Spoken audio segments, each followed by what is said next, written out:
नमस्कार दोस्तों, स्वागत है आपका अपने इस YouTube चैनल में। तो दोस्तों, जैसा कि उत्तर प्रदेश पुलिस परीक्षा 2024 आपकी आने वाली है 17 और 18 फरवरी को दो शिफ्ट में आपके एग्ज़ाम होने वाले हैं। ठीक है, इसी को देखते हुए हम जीके एंड जीएस का प्रैक्टिस सेट करवा रहे हैं। ये दोस्तों पार्ट नंबर 9 है आपके।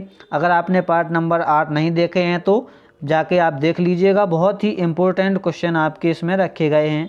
ये भी क्लास बहुत ही इम्पोर्टेंट होगी। अगर आप हमारे चैनल पर नए हैं तो चैनल को सब्सक्राइब कर लीजिएगा ताकि कि आगे की वीडियो और सारी इन्फॉर्मेशन आप तक पहुंच सके। ठीक है दोस्तों, इसमें दोस्तों जैसे कि उत्तर प्रदेश यानी कि यूपी जीके भी आपकी शामिल है। ठीक है, और दोस्तों हिस्ट्री के जो भी प्रीवियस ईयर क्वेश्चन आपको पूछे गए हैं वो मैं सारे करा रहा हूँ। ठीक है, ये पार्ट नंबर आपका 9 है। देखते हैं क्वेश्चन नंबर पहला क्या है। क्वेश्चन नंबर दोस्तों पहला हो जाएगा आपका कि इनसाइड आईवी यानी कि inside Ivy and row the rolling stone the gathered moss किताब के लेखक कौन है। दोस्तों आपसे एक बुक दी गई है, आपको बुकें याद कर लेनी है। हर एक प्रैक्टिस सेट में मैंने 9 प्रैक्टिस सेट, आज 9वां प्रैक्टिस सेट है ये। दोस्तों सब में एक बुक या एक दो क्वेश्चन आपके बुक से ज़रूरी पूछे गए हैं। दोस्तों आपको बुक की बहुत अच्छे से रिवीजन करके जाना है। ठीक है, जैसे कि दोस्तों इसमें पूछा गया है कि inside Ivy and row the rolling stone that gathered moss किताब के लेखक कौन है। दोस्तों इस किताब के लेखक आपके हो जाएंगे के शंकरन नायर। ठीक है, के शंकरन नायर इसके आपके हो जाएंगे लेखक हो जाएंगे। यही आपका राइट आंसर है। ठीक है, देखते हैं क्वेश्चन नंबर अगला। क्वेश्चन नंबर दोस्तों अगला है कि किस संशोधन ने संसद और राज्य विधानमंडलों पर माल और सेवा कर को नियंत्रित करने वाले कानून बनाने के लिए एक साथ शक्ति प्रदान की है। दोस्तों ये आपसे पूछा गया कि ऐसा कौन सा संविधान संशोधन हुआ जिसने संसद और राज्य विधानमंडलों पर माल और सेवा के कर को नियंत्रित करने वाले कानून बनाने के लिए एक साथ शक्ति प्रदान की है। दोस्तों ये आपका हो जाएगा 122वां संविधान संशोधन जो कि 2014 में हुआ था। इसमें दोस्तों संसद और राज्य विधानमंडलों पर माल और सेवा कर को नियंत्रित करने वाले कानून के लिए एक साथ शक्ति प्रदान की गई है। ठीक है दोस्तों, देखते हैं क्वेश्चन नंबर अगला। क्वेश्चन नंबर दोस्तों अगला आपका हो जाएगा, क्वेश्चन नंबर अगला है कि एक अनधिकृत कह रहा है कि एक अनधिकृत कंप्यूटर प्रोग्राम एक अधिकृत कार्यक्रम की तरह व्यवहार करता है जिससे वह वास्तव में क्या कर रहा है उसे छुपाता है। इसे संभवता कहती है। ये दोस्तों ये कंप्यूटर के क्वेश्चन है। आपसे दोस्तों कंप्यूटर के भी क्वेश्चन पूछे जा सकते हैं। इसमें कह रहा है कि एक अनधिकृत कंप्यूटर है का प्रोग्राम है जो एक अधिकृत कार्यक्रम की तरह व्यवहार कर रहा है। ठीक है, जिससे वह वास्तव में क्या कर रहा है वो उसे दिखता नहीं है, यानी कि साइड में ऐसे कहीं छिपा दिया जाता है और आप यहाँ दूसरा काम कर सकते हो। दोस्तों इसे संभवतः क्या कहते हैं। ठीक है, इससे आपसे पूछा गया है कि इसे कहते क्या हैं। तो दोस्तों इसे कहते हैं ट्रोजन हॉर्स। ट्रोजन हॉर्स दोस्तों अनधिकृत प्रोग्राम को छुपा देता है। ठीक है, जिससे वो काम प्रोसेस में चलता रहता है और जो आप काम करना चाह रहे हैं वो आप काम कर लोगे। ठीक है, तो इसका आंसर हो जाएगा ट्रोजन हॉर्स। ठीक है, देखते हैं क्वेश्चन नंबर अगला। क्वेश्चन नंबर अगला है कि निम्नलिखित में से कौन सी नदी यमुना नदी की सहायक नदी नहीं है। दोस्तों यमुना नदी की सहायक नदी कौन सी नहीं है ये आपसे पूछा गया है। केन है या फिर बेतवा है या फिर चंबल है या फिर कल्याणी है। दोस्तों इसमें पूछा गया है कौन सी नहीं है। तो दोस्तों कैन भी है, बेतवा, चंबल, ये सारी दोस्तों यमुना नदी की सहायक नदी आपकी हो जाएंगी। अब दोस्तों ये जो कल्याणी नदी है, कल्याणी नदी यमुना नदी की सहायक नदी नहीं है। ठीक है, कल्याणी नदी सहायक नदी नहीं है। ठीक है, गोमती की ये दोस्तों किसकी है, ये दोस्तों किसकी है, ये दोस्तों गोमती नदी की सहायक नदी है। गोमती नदी की ये सहायक नदी आपकी है जो है कल्याणी। ठीक है, और जो 3 दी गई हैं ये दोस्तों सारी नदियाँ आपकी यमुना नदी की सहायक नदी हो जाएंगी। देखते हैं क्वेश्चन नंबर अगला। क्वेश्चन नंबर दोस्तों अगला है कि मृदा जिसमें मुख्य रूप से पोटास की कमी है उत्तर प्रदेश के ... जिले में पाई जाती है। दोस्तों एक ऐसी मृदा है जिसमें पोटास की कमी है, वह उत्तर प्रदेश के किस जिले में पाई जाती है, ऐसा क्वेश्चन आपसे पूछा गया है। दोस्तों ये आपका हो जाएगा जौनपुर। उत्तर प्रदेश का एक जौनपुर जिला है।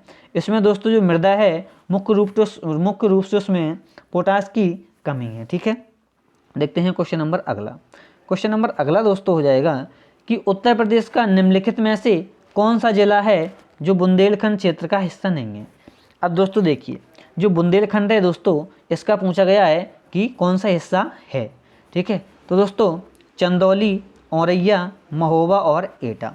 अब दोस्तों देखिए, मैं सबसे पहले तो आपको ये बता दूं कि बुंदेलखंड में कौन कौन से यूपी के ज़िला हैं जो आते हैं।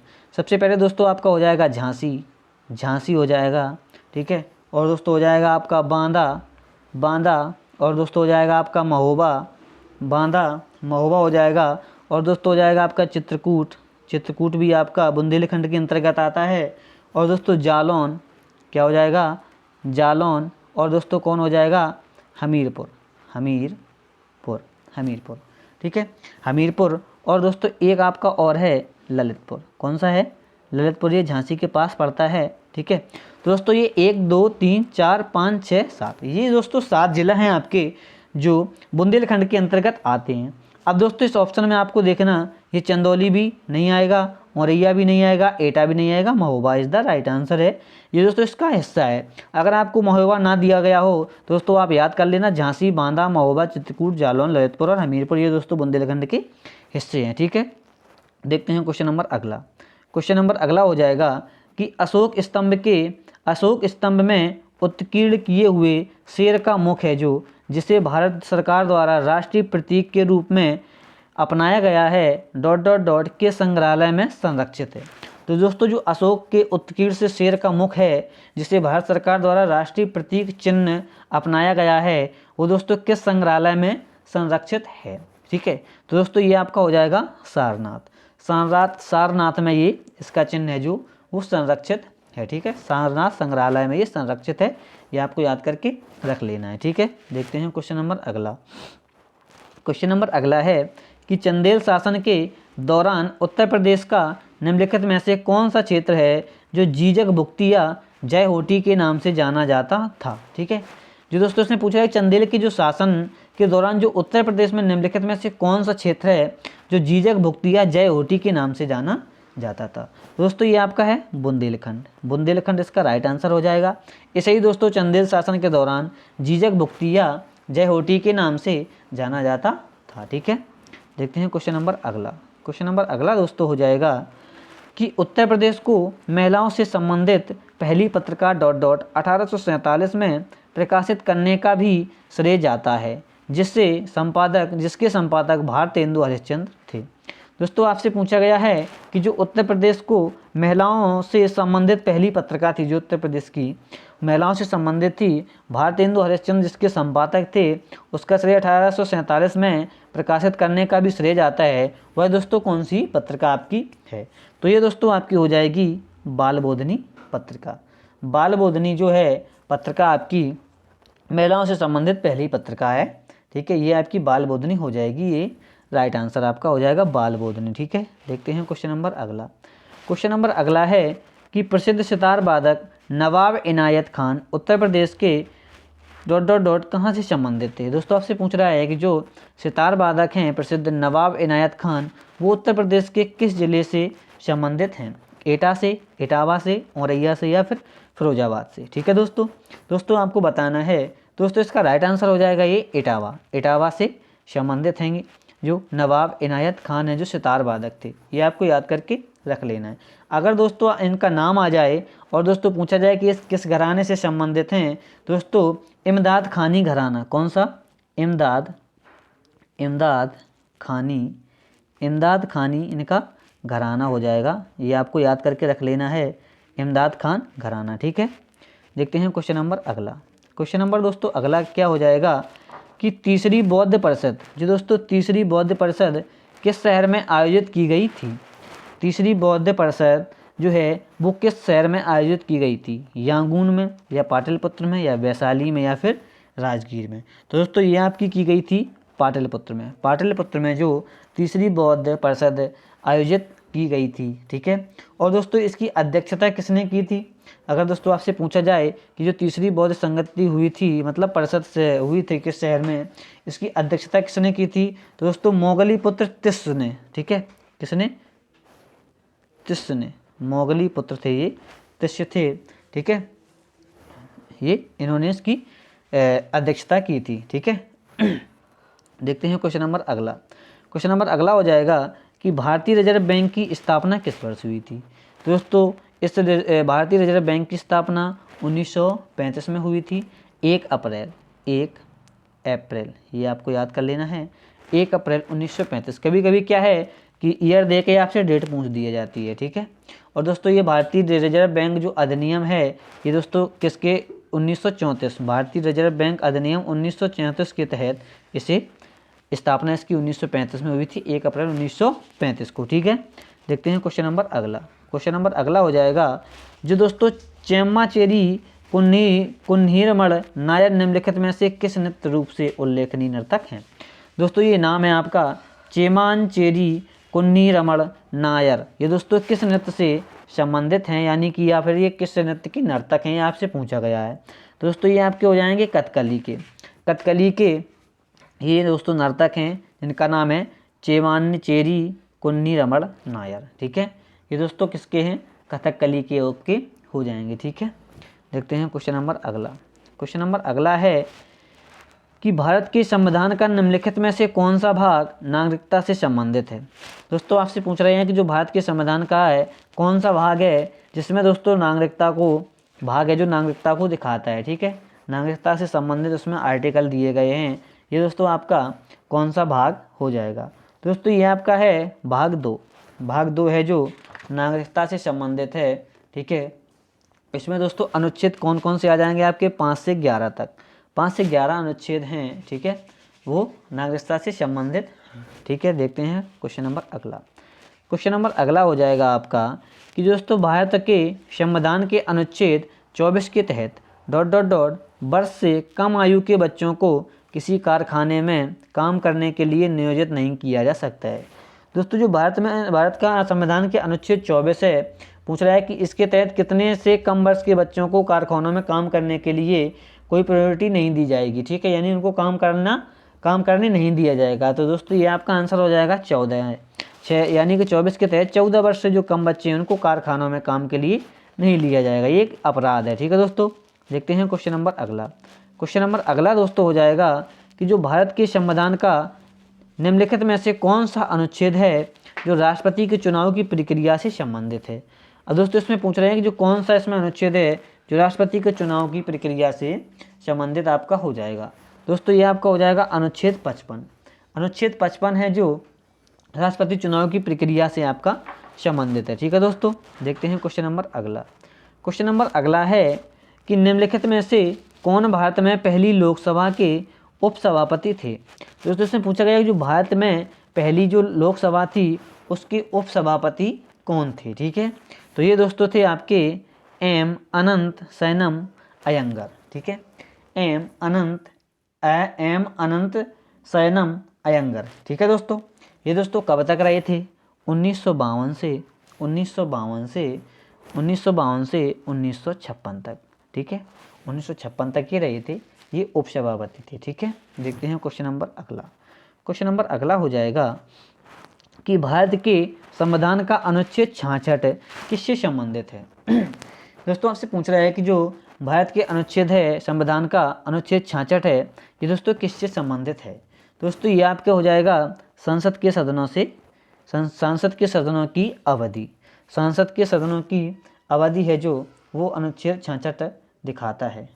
सॉरी दोस्तों, ये दोस्तों 66 में संसद के सदनों की अवधि नहीं होगी, ठीक है। ये दोस्तों आपका हो जाएगा उपराष्ट्रपति का चुनाव। अनुच्छेद 66 कराता है आपका उपराष्ट्रपति का चुनाव। अनुच्छेद 66 क्या कराता है, उपराष्ट्रपति का चुनाव कराता है, ठीक है दोस्तों। और दोस्तों अभी हमने बताया है जो अनुच्छेद 55 किसका कराता है, ये दोस्तों राष्ट्रपति का कराता है। राष्ट्रपति का चुनाव अनुच्छेद 55 कराता है। ये दोस्तों आपका आंसर हो जाएगा ऑप्शन नंबर बी, उपराष्ट्रपति का चुनाव कराता है, ठीक है। देखते हैं क्वेश्चन नंबर अगला। क्वेश्चन नंबर दोस्तों अगला है कि सीरिया की राजधानी क्या है।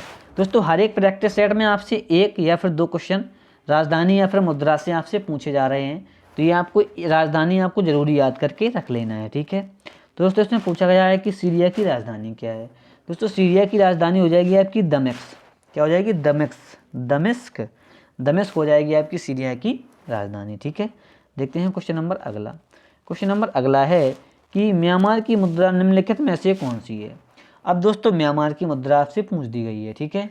दोस्तों म्यांमार की मुद्रा आपकी हो जाएगी दोस्तों म्यांमार की मुद्रा है आपकी क्यात। म्यांमार में क्या चलता है दोस्तों? क्यात चलता है, ठीक है। म्यांमार की मुद्रा क्यात है। ऐसे दोस्तों बोल सकते हैं बर्मीज, बर्मीज क्यात। म्यांमार का नाम दोस्तों पहले क्या था? बर्मीज क्यात। दोस्तों म्यांमार का नाम पहले क्या था? इसे दोस्तों बर्मा भी कहते थे, बर्मा के नाम से इसे जाना जाता था। किसके नाम से? बर्मा के नाम से, ठीक है। देखते हैं क्वेश्चन नंबर अगला। क्वेश्चन नंबर अगला हो जाएगा कि दोस्तों जो अफ्रीका महाद्वीप का सबसे अधिक आबादी वाला देश निम्नलिखित में से कौन सा है? दोस्तों जो अफ्रीका महाद्वीप है उसका सबसे आबादी वाला देश आपका कौन सा है? तो दोस्तों ये आपका हो जाएगा नाइजीरिया। नाइजीरिया में सबसे अधिक आबादी वाला देश है जो अफ्रीका महाद्वीप का है आपका। ये आपको याद करके रख लेना है, ठीक है। देखते हैं क्वेश्चन नंबर अगला। क्वेश्चन नंबर अगला है कि निम्नलिखित में से कौन सी नदी है जो बंगाल की खाड़ी में नहीं गिरती है? नर्मदा, कावेरी, कृष्णा या फिर गोदावरी। ये दोस्तों आपके ऑप्शन दिए गए हैं, इनमें आपको बताना है कि कौन सी नदी है जो बंगाल की खाड़ी में नहीं गिरती है। अब दोस्तों आप यहाँ यानी देख लेना कि गिरती है, जल्दबाजी में क्वेश्चन आपको बहुत अच्छे से पढ़ना है। कह रहा है कि नहीं गिरती है। दोस्तों ये आपकी हो जाएगी नर्मदा। नर्मदा आपकी हो जाएगी, ये बंगाल की खाड़ी में नहीं गिरती है, ठीक है। और दोस्तों ये कावेरी हैं, कृष्णा हैं और ये गोदावरी हैं, ये बंगाल की खाड़ी में गिरती हैं, ठीक है। और दोस्तों ये नर्मदा कहाँ गिरती है? ये दोस्तों अरब सागर में। कहाँ गिरती है? अरब सागर में, अरब सागर में गिरती है। और दोस्तों ये एमपी के अमरकंटक पहाड़ी से निकलती है। अमरकंटक पहाड़ी से निकलती है नर्मदा नदी, और ये दोस्तों जाके अरब सागर में गिर जाती है, ठीक है। तो दोस्तों राइट आंसर आपका हो जाएगा नर्मदा। देखते हैं क्वेश्चन नंबर अगला। क्वेश्चन नंबर अगला है कि भारत और पाकिस्तान के बीच किस वर्ष शिमला समझौते पर हस्ताक्षर किए गए थे? दोस्तों इसमें कह रहा है कि भारत और पाकिस्तान के बीच किस वर्ष शिमला समझौते पर हस्ताक्षर किए गए थे। ये आपको दोस्तों डेट आपसे पूछ रहे हैं कि शिमला समझौते पर हस्ताक्षर कब किए गए थे? दोस्तों 1972 को, ठीक है। 2 जुलाई 1972 को शिमला समझौते पर हस्ताक्षर किया गया था। और दोस्तों इस समझौते पर दोस्तों अगर पूछ दिया जाए कि भारत के जो प्रधानमंत्री थी वो कौन थी दोस्तों? वो थी आपकी इंदिरा गांधी। जब दोस्तों हस्ताक्षर किए गए थे, इंदिरा गांधी भारत की प्रधानमंत्री थी, ठीक है। ये आपको याद कर लेना है। देखते हैं क्वेश्चन नंबर अगला। क्वेश्चन नंबर अगला हो जाएगा कि खून में कुछ कोशिकाओं की उपस्थिति के कारण रक्त के थक्के का गठन होता है। इन कोशिकाओं को क्या कहा जाता है? दोस्तों जो खून में कुछ कोशिकाओं की उपस्थिति के कारण रक्त के थक्के का गठन होता है, ठीक है। रक्त के थक्के का गठन होता है, उन कोशिकाओं को दोस्तों क्या कहा जाता है? आपसे ये पूछा गया है, ठीक है। ये आपको पिछली एग्जामों में पूछा गया है, सारे प्रीवियस ईयर के क्वेश्चन है दोस्तों। इसको आपको बोलते हैं थ्रोम्बोसाइट्स, ठीक है। थ्रोम्बोसाइट्स के कारण इन कोशिकाओं यानी कि रक्त का थक्के का गठन होता है थ्रोम्बोसाइट के कारण, ठीक है। ये रक्त के जो स्राव होता है, रक्त के यानी कि रक्त के स्राव को रोकता है, यानी कि रक्त जो बहता है कुछ अपना लग जाए अपने बॉडी में दोस्तों, ये रक्त को रोकता है, यानी कि रक्त के थक्के का ये गठन करता है। कौन सा? थ्रोम्बोसाइट्स, ठीक है। ये आपको याद कर लेना है। देखते हैं क्वेश्चन नंबर अगला। क्वेश्चन नंबर दोस्तों अगला हो जाएगा कि जो जीवित प्राणियों में निषेचन के दौरान नर और मादा गैमेट का संलयन एक कोशिका बनाने के लिए होता है, जिसे कहा जाता है। दोस्तों इसमें पूछ रहा है कि जो जीवित प्राणियों के निषेचन के दौरान नर और मादा गैमेट का संलयन एक कोशिका बनाने के लिए होता है, जिसे कहा जाता है, ठीक है। तो आपसे पूछा गया ये दोस्तों क्या होता है? युग्मनज। ये दोस्तों क्या होता है? युग्मनज इसको कहा जाता है, ठीक है। देखते हैं क्वेश्चन नंबर अगला। क्वेश्चन नंबर अगला आपका हो जाएगा कि आराम करने वाले व्यक्ति की नाड़ी दर आमतौर पर प्रति मिनट धड़कन के बीच होती है। दोस्तों जो व्यक्ति आराम कर रहा है यानी कि लेटा हुआ है, रेस्ट कर रहा है, ठीक है, दोस्तों उस व्यक्ति की रेस्ट कर रहा है दोस्तों, उस व्यक्ति की आमतौर पर प्रति मिनट धड़कन किस किस के बीच होती है, यानी कि नाड़ी की धड़कन, ठीक है। ये दोस्तों किसके बीच होती है? दोस्तों ये 72 से 80 यानी कि 72 से 80 प्रति मिनट के बीच होती है, ठीक है। ये आपका यही राइट आंसर है। देखते हैं क्वेश्चन नंबर अगला। क्वेश्चन नंबर अगला है कि एक बार ढाले जाने के बाद गर्म करके नरम नहीं किए जा सकने वाला प्लास्टिक को क्या कहते हैं? दोस्तों एक बार अगर जो प्लास्टिक ढल जाए, ठीक है, उसका कुछ बन जाए, फिर उसे गर्म करके नरम नहीं किया जाता है, ऐसे प्लास्टिक को दोस्तों क्या कहते हैं? ठीक है दोस्तों, इसको कहते हैं थर्मोसेटिंग प्लास्टिक। थर्मोसेटिंग जो प्लास्टिक होती है, जो एक बार अगर ढल जाए किसी में, तो फिर वो नरम करके उसे नरम प्लास्टिक नहीं बना सकते, यानी कि नहीं पिघला सकते हैं उसे। ठीक है, देखते हैं क्वेश्चन नंबर अगला। क्वेश्चन नंबर अगला दोस्तों हो जाएगा कि दोस्तों एक वयस्क इंसान सामान्य रूप से 24 घंटे में लगभग 1 से ... कितना मूत्र विसर्जित करता है। ठीक है, ये दोस्तों आपसे क्वेश्चन पूछा जा सकता है। ठीक है दोस्तों, जो एक वयस्क इंसान होता है सामान्य रूप से 24 घंटे में लगभग 1 से कितने लीटर मूत्र विसर्जित करता है? तो दोस्तों कितना करता है? 1 से 1.8 लीटर। ठीक है, 1 से 1.8 लीटर का ये मूत्र विसर्जित करता है एक सामान्य इंसान, यानी कि वयस्क इंसान। ठीक है, देखते हैं क्वेश्चन नंबर अगला। क्वेश्चन नंबर, ठीक है दोस्तों, ये रहे आपके क्वेश्चन आज के। Thank you. आशा करता हूँ कि आपको क्लास बहुत अच्छी लगी होगी। अगर आपको दोस्तों क्लास अच्छी लगी है तो दोस्तों क्लास को लाइक, शेयर या कमेंट करें, अपने दोस्तों में शेयर कीजिएगा। ठीक है, और दोस्तों एक बार फिर से कहते हैं, अगर आप मेरे चैनल पर नए थे तो चैनल को सब्सक्राइब कर लीजिएगा। ठीक है, मिलते हैं अगली क्लास यानी कि कल। प्रत्येक दिन आपको 4 बजे प्रैक्टिस सेट मिलेगा रोज़। ठीक है, जय हिंद।